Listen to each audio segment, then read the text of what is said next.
Jika kamu penggemar film dirilis Ertuğrul, pasti kamu tidak asing dengan sosok pemain utama film ini, yaitu Ertuğrul Gazi, nenek moyang para Sultan Turki Utsmani. Ia digambarkan sebagai orang yang pemberani, berwibawa, cerdas, pandai berperang, dan karismatik. Namun, bagaimanakah sosok Ertuğrul Gazi yang sebenarnya dalam sejarah? Siapa keluarganya? Bagaimana perjuangan hidupnya? Dan di mana ia meninggal dunia? Nah, dalam video kali ini, kita akan membahas sosok fenomenal yang satu ini. Selamat menonton dan selamat menikmati.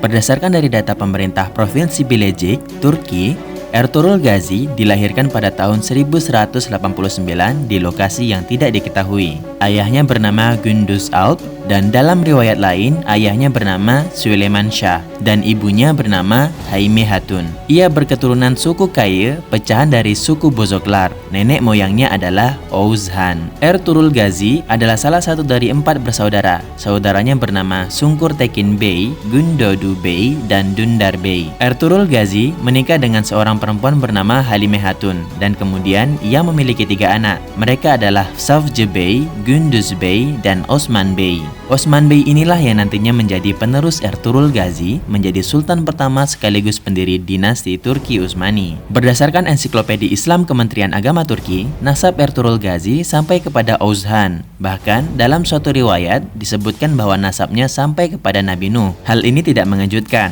karena jika dilihat jejak nenek moyang suku Kaye sendiri sudah ada di masa kerajaan Skythia pada tahun 180 sebelum Masehi atau 750 tahun sebelum Nabi Muhammad dilahirkan. Ini belum termasuk pendiri suku Kaye, yaitu Kaye Han, dan kemudian ayahnya yang bernama Ayhan, dan kemudian sejarah suku Bozoklar, serta sejarah hidupnya Oğuz Han, bapak dari 24 suku Turki. Oh iya, sebelum kita membahas tentang Ertuğrul Gazi, teman-teman harus tahu bagaimana cara pengejaan nama beliau dengan benar. Nama beliau tidak dibaca dengan ejaan Ertuğrul Gazi, tapi Ertuğrul Gazi. Huruf G yang bertopi dalam bahasa Turki tidak dibaca, namun hanya sedikit menambah panjang huruf sebelumnya. Bacaannya adalah Ertuğrul, bukan Ertugrul.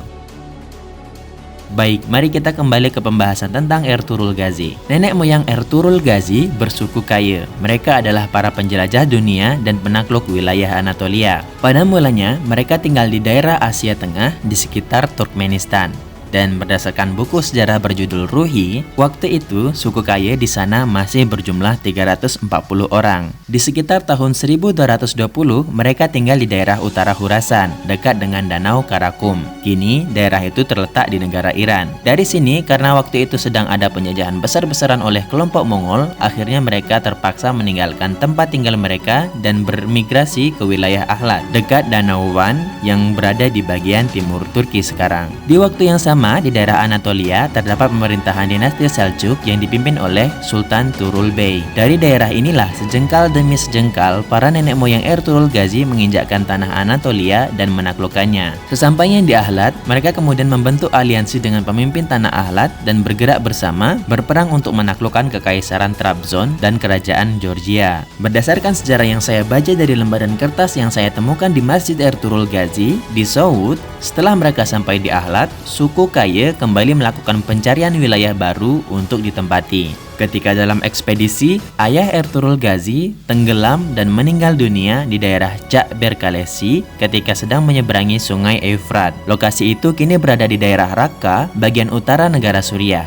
Setelah kematian ayahnya, Ertuğrul Gazi dipilih menjadi ketua suku Kaye. Pada awal abad ke-13, ketika pemerintahan Ahlat jatuh di tangan dinasti Ayyubiyah dan penyerangan dinasti Mongol mulai masuk ke wilayah itu, mereka pergi lagi ke wilayah Mardin dan melakukan aliansi dengan pemerintahan suku Artukolu, penguasa daerah selatan dan timur Anatolia, serta masih memiliki hubungan dengan suku Kaye. Dari sini, kakek buyut Ertuğrul Gazi dan orang Turkmenistan yang bersama mereka tinggal di Mardin untuk beberapa waktu sebelum akhirnya orang Mongol mulai datang ke sana dan memaksa mereka pergi ke daerah pedalaman Anatolia. Sebagai catatan, para sejarawan memiliki perbedaan pendapat tentang silsilah ayah Ertuğrul Gazi. Dalam kitab Bahjatut Tawarikh karya Syukur Syakrullah dalam buku Asyik Pasazade Tarihi karya Asyik Pasazade dan dalam buku Kitab Jihan Numa karya Mehmet Nashri, mereka berpendapat bahwa ayah Ertugrul Ghazi bernama Sulaiman Shah. Namun di dalam buku berjudul Dusturname-i Enveri karya Enveri, di dalam buku Jami'ud Dewle karya Munajjim Basha Dervish Ahmed, dan menurut Karamanli Mehmet Pasha, Sadr Azam atau Perdana Menteri dari Sultan Mehmet Fatih sang penakluk Konstantinopel, mereka berpendapat bahwa ayah dari Ertugrul Ghazi adalah Gunduz Alp,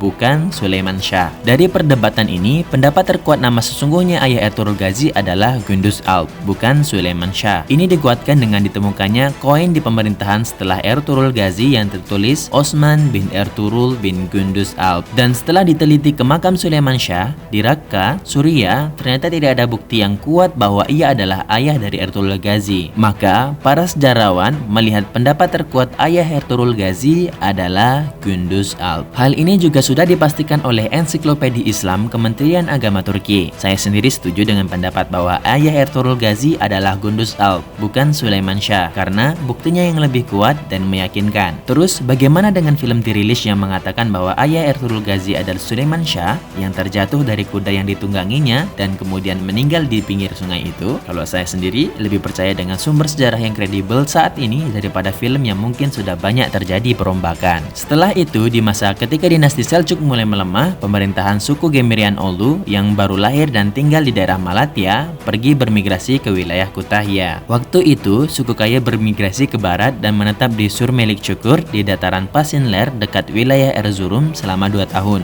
Berdasarkan buku berjudul Jami'ud Dewle karya Dervish Ahmed, ia mengatakan suku Kaya yang berada di Surmelik Çukur di sekitar wilayah Pasinler dahulunya dipimpin oleh Kaya Alp. Kemudian ia meninggal dan digantikan oleh Sarkuk Alp. Kemudian ia digantikan oleh Gork Alp, dan kemudian ia meninggal dan digantikan oleh Gunduz Alp. Ia adalah ayah dari Ertugrul Ghazi. Beberapa waktu kemudian, Gunduz Alp sakit dan meninggal. Ertugrul Ghazi kemudian dipilih menjadi kepala suku Kaya. Seperti itulah tulisan yang tertulis dalam buku berjudul Jami'ud Dewle.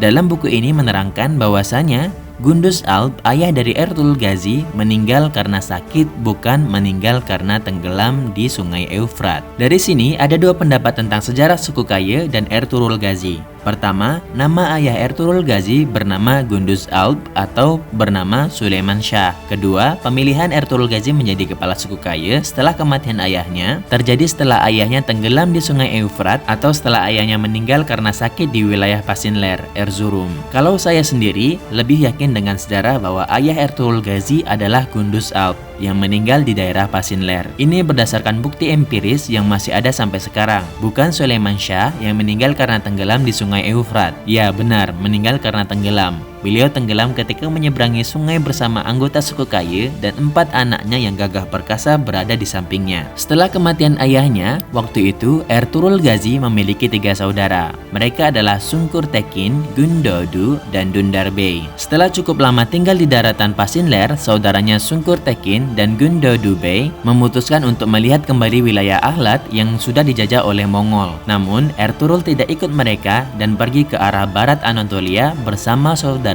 yang bernama Dundar Bey. Dari sinilah Ertugrul Ghazi akan mengukir sejarah yang merubah peradaban tanah Anatolia menjadi embrio dinasti Islam Turki Utsmani. Waktu itu, Ertugrul, Dundar Bey, dan kelompoknya pergi ke wilayah Siwas. Ketika di perjalanan, ia melihat pertempuran sengit antara dinasti Seljuk yang kewalahan melawan Mongol di daerah antara Erzincan dan Siwas. Ertugrul Ghazi menyadari kekuatan dinasti Seljuk tidak akan kuat melawan Mongol, dan akhirnya Ertugrul dan kelompoknya yang sudah banyak bergabung dengan tentara Seljuk dan berhasil mengalahkan peperangan melawan Mongol. Kemenangan itu membuat wilayah dinasti Seljuk meluas dan menguasai daerah Ahlat, Van, Bitlis, Malazgirt, Adicevaz, sampai perbatasan Tiflis. Perang ini tercatat dalam buku Jihan Numa karya Maulana Mehmet Nashri. Perang Ertugrul Ghazi waktu itu terdiri dari pihak dinasti Seljuk yang dipimpin oleh Sultan Aladin Keykubat II yang bekerja sama dengan dinasti Islam Harzem Shahlar yang waktu itu sedang berada di ujung keruntuhannya dan sedang diburu Mongol pada tahun 1230.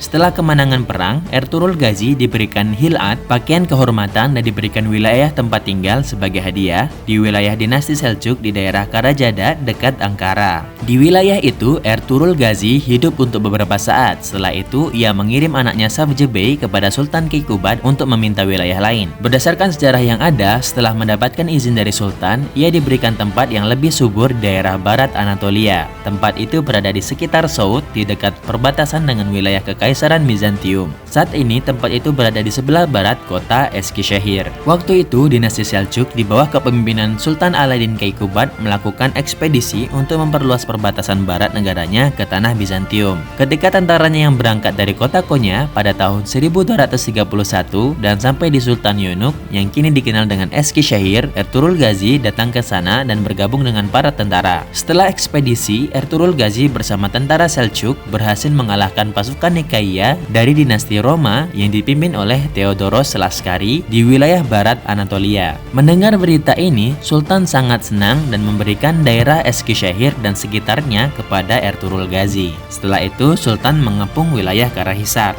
Waktu itu, daerah penting Kekaisaran Bizantium. Namun, di waktu yang sama, Mongol mulai bergerak menuju wilayah kekuasaan Sultan Alaeddin Keykubat dan menyerahkan pengepungan Karahisar ke Ertuğrul Gazi. Dan setelah perjuangan yang melelahkan, akhirnya wilayah itu berhasil ditaklukkan pada tahun 1232.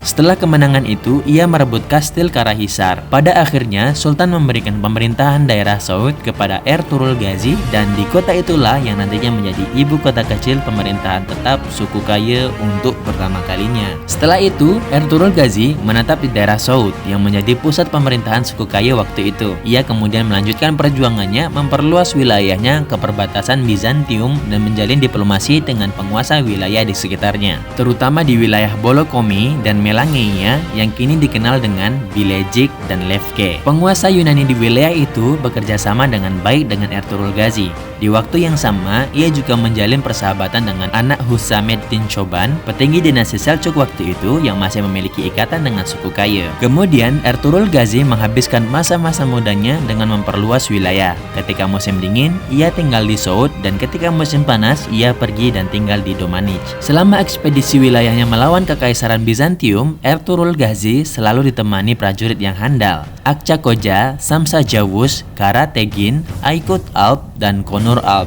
Teman-teman bisa melihat makam mereka di video vlog saya ke makam Ertuğrul Gazi. Suku Kayı yang menetap di Saud kini semakin hari semakin kuat. Berdasarkan suatu riwayat, ia bekerja sama dengan dinasti Seljuk untuk menaklukkan wilayah Bizantium di Anatolia Barat. Waktu itu dinasti Seljuk sudah di ujung keruntuhannya karena serangan bertubi-tubi dari Mongol. Di waktu yang sama, Sultan Seljuk waktu itu, Ghiyaseddin Keyhusrev ketiga, bertemu dengan Ertuğrul Gazi di ekspedisi wilayah dan ia memberinya hadiah pada tahun 1279. Di masa akhir Ertuğrul Gazi, ia mengenal sosok Syekh Edebali. Ia adalah Syekhul Islam pertama yang meletakkan pilar dalam tradisi keilmuan Islam Turki Utsmani. Karena dari sosok beliau ini, pemerintahan selanjutnya dapat seimbang dalam bidang politik, aturan agama, dan birokrasi negara. Ia adalah guru spiritual Ertuğrul Gazi dan Osman Gazi, guru yang bermazhab Hanafi dan bertarekat tasawuf Wefaiyah. Dari sini jugalah nantinya putri Syekh Edebali yang bernama Malhun Hatun dinikahkan dengan Osman Gazi di masa selanjutnya.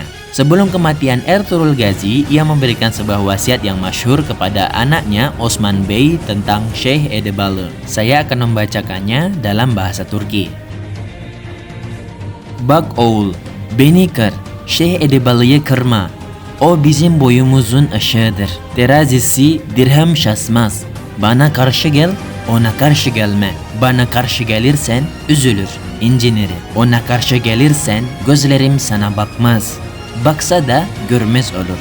Sözümüz Edebali için değil, Sencaiz içindir. Bu dediklerimi wasiatim say. Baik, kita akan bahas tokoh Syekh Edebali dan Osman Gazi di video-video kedepannya insya Allah. Setelah keruntuhan dinasti Seljuk tanpa menyentuh kacaunya perebutan tahta waktu itu, Ertuğrul Gazi masih berjuang memperluas wilayah waktu itu. Dan daerah suku Kayı meluas ke berbagai tempat dan lebih menguat daripada suku-suku waktu itu. Ertuğrul Gazi waktu itu sudah menua. Ertuğrul Gazi waktu itu dikenal sebagai orang yang adil, penolong, dan rendah hati kepada masyarakatnya. Bahkan orang Kristen di wilayahnya juga mencintai Ertuğrul Gazi.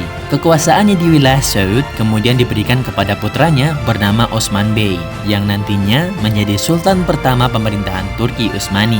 Tidak lama setelah itu, karena umurnya yang sudah tua, akhirnya Ertuğrul Gazi meninggal dunia pada tahun 1281 di umurnya yang ke-92 tahun. Kuburannya kini berada di Provinsi Bilecik di wilayah Saud. Teman-teman bisa melihat vlog saya yang berziarah ke makam Ertuğrul Gazi dan masjid pertama yang dibangun Ertuğrul Gazi dengan mengklik notifikasi di bagian kanan atas video ini.